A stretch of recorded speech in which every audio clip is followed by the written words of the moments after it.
लग रहा है? अभी आपने टीज़र देखा होगा, उसमें जो हम लोगों ने मेन विषय चुना है वो ये है कि अपने धर्म से, अपनी संस्कृति से, अपनी सभ्यता से जुड़ी हुई जो चीज़ें हैं, हम लोग उससे कितनी दूर जा रहे हैं, जबकि वो मूल में हमारे कितना वो समाया हुआ है। और हमें इस पर नाज होना चाहिए, गर्व होना चाहिए कि हम भारतीय सभ्यता में सनातन से जुड़े हुए हैं। बाहर से लोग आए, उन्होंने हमें फॉलो किया, हमें पढ़ा, हमें देखा, हमें समझा और जाके अपने देश में उसको अप्लाई किए, और हम इससे दूर होते जा रहे हैं। रीज़न ये है कि हमने अपनी बात कभी कही ही नहीं है। हमने अपने घर में, अपने लोगों में वो चीज़ें इसलिए नहीं कही क्योंकि मैंने खुद नहीं सुना, उसको पढ़ा। तो जो आगे आने वाली पीढ़ी है उसको जानना तो ज़रूरी है ना, तो हमें अपनी बात कहनी होगी, हमें अपने बारे में लोगों को बताना होगा। तो इसीलिए हमने ये फिल्म का एक माध्यम चुना है जो जहाँ जिस माध्यम से होता है अपनी बात करता है। तो इसलिए मैंने इस फिल्म को लिखा और अभी इसकी मेकिंग की शुरुआत हुई है। बाकी लेट्स सी, आप लोग विश करिए कि सब कुछ अच्छा जाए। पोस्टर काफ़ी अच्छा था और थैंक यू सर। बहुत ही उम्दा बनाया। Thank you. आइडिया आपके दिमाग में कैसा है कि मैं इस बारे में देखिए, एक टाइम था, अभी लंबा टाइम बीता है पीछे, कि जब लोग पाश्चात्य सभ्यता के पीछे दीवाने होकर भाग रहे थे, भाग ही रहे हैं, अभी भाग रहे हैं। लेकिन एक समय आता है, जब समय होता ना कि 90 साल में, 100 साल में एक बार पलटता जरूर है, तो सनातन से जुड़ी हुई चीज़ें अपने आप निकल के बाहर आ रही हैं। और मुझे इस बात की खुशी है कि ईश्वर ने मुझे इसके लिए चुना, मुझे प्रेरणा मिली उसकी। तो फिल्म तो लोग कर ही रहे हैं, रूटीन लाइफ तो लोग जी ही रहे हैं, कुछ अलग लीक से हटके करने की बात हो और ऐसी चीज़, ऐसा विषय हो, तो ये प्रेरणा मुझे, मैं कह सकता हूँ कि कहीं मैं था। और एक छोटा बच्चा था, मैंने से पूछा कि तुमने नैमिषारण्य का नाम सुना है? यहाँ भी बहुत सारे खड़े हैं, नैमिषारण्य का नाम कई लोगों ने नहीं सुना होगा। तो बोला कि नहीं, मुझे नहीं पता। तो मैंने उनकी माता जी से बोला कि आपका बेटा तो नैमिषारण्य के बारे में नहीं जानता है। तो उन्होंने कहा एक्चुअली मैं भी नहीं जानती हूँ। तो हमने कहा वो नहीं जानता है क्योंकि आप नहीं जानती। नैमिषारण्य वो जगह है जहाँ पे वेद व्यास की रचना हुई थी, जहाँ बैठ के व्यास जी ने वेदों की रचना की थी। तो ऐसी बहुत सारी चीज़ें हैं जिन्हें जानना तो हमें ज़रूरी है। और जिस दिन हम अपने संस्कृति को, सभ्यता को अच्छे से समझ जाएंगे ना, हम किसी के पीछे भागना छोड़ देंगे, क्योंकि हमें पता होगा कि हम हैं क्या। बस इतना जनाने के लिए, लोगों को बताने के लिए कि एक्चुअली हम हैं क्या, अपनी सभ्यता, अपनी संस्कृति है क्या। तो इसकी शूटिंग कहाँ से शुरू करेंगे, कब करेंगे शूटिंग? सर, अभी बहुत सारी चीज़ें इसमें बाकी हैं। मतलब अभी कहते हैं ना कि ये विषय इतना बड़ा है और इतना मतलब पौराणिक है, मतलब इसकी जो ऑथेंटिकेशन है उसको इकट्ठा करने में हमें समय लग रहा है। हमें बहुत सारा भी कंटेंट इकट्ठा करना है। आर्टिस्ट होंगे इसमें कैसे? आर्टिस्टों के लिए हम सबसे आखिरी में उतरेंगे, जब हमारा वो पात्र सब कुछ बिछा चुके होंगे, हम सब कुछ, तब हम आर्टिस्टों पे चलेंगे। अभी बातचीत चल रही है कुछ लोगों से, उनका नाम लेना भी यहाँ इसलिए संभव या नहीं है, अच्छा नहीं माना जाए। अगर हमने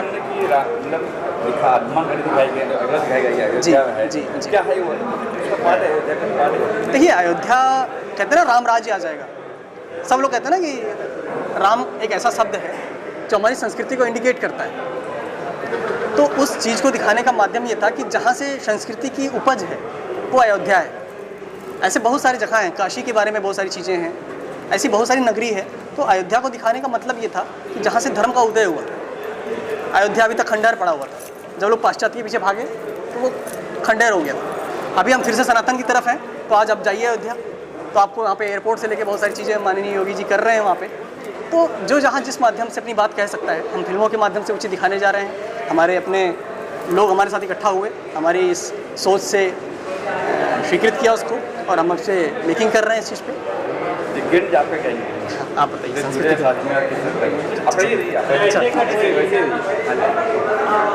पहली बात तो मैं मिस राजेश्वरी जी का बहुत बहुत शुक्रिया करती हूँ कि उन्होंने मुझे यहाँ आमंत्रित किया, मुझे बहुत अच्छा लगा। हाँ, नाम बताइए। हाँ, मेरा नाम किरण आर्यन है। बेसिकली तो मैं लखनऊ से हूँ, उनके साथ कई सालों से जानते हैं, कई साल हो गए। अभी मैं इनके कहने पे आज यहाँ आई हूँ बहुत टाइम बाद, तो मैं तो उनको शुभकामनाएं देने आई हूँ कि इनका जो इन्होंने सोचा है, जो विचारा है, उस पर वो कामयाब हो, उनको तरक्की मिले और वो आगे जाए। आपको कंटेंट कैसा लगा बताइए? बहुत अच्छा लगा आज। आपकी अपनी सोच? मेरी सोच तो बहुत अच्छी है। मेरा नाम अखिलेश मिश्रा है। आप इधर आइए थोड़ा सा। और संयोग देख लिए, मैं संयोग एक ऐसा ही है कि जो आपने अभी अयोध्या का जिक्र किया था, जस्ट मैं अयोध्या के पास से ही हूँ। और राजेश्वर जी के साथ भी मेरा भी संबंध काफ़ी पुराना है, लगभग मेरे ख्याल से 15-16 सालों से एक दूसरे के संपर्क में है। इसके अलावा इस जो फिल्म की विषय वस्तु है, जो फिल्म की विषय वस्तु है, इसको एक्चुअली में कैसे ले आना है। यहाँ पे हमें कहना है कि सत्य वाकई में है क्या, सच्चाई। सिर्फ उन चीज़ों पे हमारी पीढ़ियों को, ताकि वो आगे आने वाली पीढ़ियों को मालूम चलता रहे। उसके लिए हम वो ऑथेंटिक चीज़ों को जो हमारे वेदों से लेकर बाकी चीज़ों में कही गई है, उनको हमारी नेक्स्ट जनरेशन में भी कैसे आ सके। पहली बात सच्चाई मालूम चले और दूसरी आगे कैसे आ सके, उस विषय पर काम करने के लिए ये पूरी फिल्म का निर्माण। तो सर क्या प्लान है सर, कब तक? देखिए सर, क्या प्लान है, कब तक क्या दौर पर जाएगी, कहाँ का शूटिंग होगी, कब लोग देख पाएंगे इसको? ये फिल्म अब ऐसा इसका मुहूर्त आज हुआ है, ये आप मान के चलिए कि इसको 8 महीने से 9 महीने में लगेंगे इस पे काम करने में। तो रिलीज़ के लिए तो अभी मैं कुछ ऐसा बोल नहीं सकता, क्योंकि बनाने के बाद एक रिलीज़ अलग प्रक्रिया है जिसमें हम उतरेंगे। अभी मेकिंग की प्रक्रिया हमारे पर सवार है। तो फिल्म कितनी अच्छी बन जाए, समय जो भी जाए, हमें कोई जल्दी नहीं है, कोई घाई नहीं है। ये कोई व्यावसायिक वो मोड़ नहीं है जहाँ पे हमें कोई जल्दीबाजी है कि नहीं हमें अगला त्यौहार कवर करना है, ऐसा कुछ नहीं है। हम बड़ी तसल्ली से फिल्म को पहले तैयार करेंगे, फिर हम उस प्रक्रिया में आएंगे कि इसको रिलीज़ कहाँ, कैसे, कौन लोग के बीच में करना है, कैसे करना है, और उसकी रणनीति बना के हम फिर फिल्म को आपके बीच में पहुँचाएँगे।